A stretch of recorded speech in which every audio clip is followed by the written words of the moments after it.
Как выбрать профессию всей жизни и понять, в какой вуз поступать?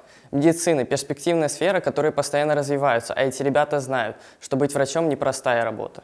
Гора новостей в Центре развития талантов «Аврора». Здесь проходит образовательная программа «Школа юного исследователя».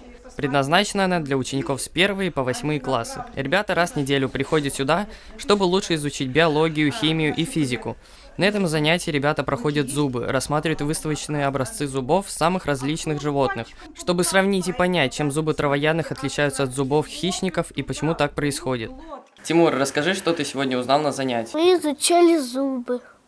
Вот. У мамонта вот такой вот зуб. У него тут вот оторвался корень. Почему тебе нравится биология? Потому что мы узнали много интересного.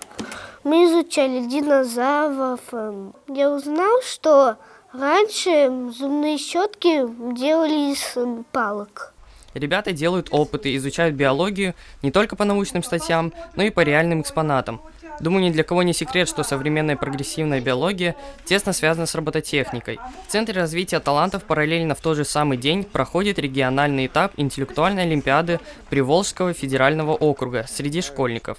Гора новостей не может пропустить мимо такое событие. Данила, расскажи, пожалуйста, про вашу олимпиаду. Мы должны сделать робота, который должен за небольшой промежуток времени проехать по линии. Что нужно для участия в олимпиаде? Для начала нужно найти хорошего напарника, который будет тебе помогать. И нужно нужно знать программирование.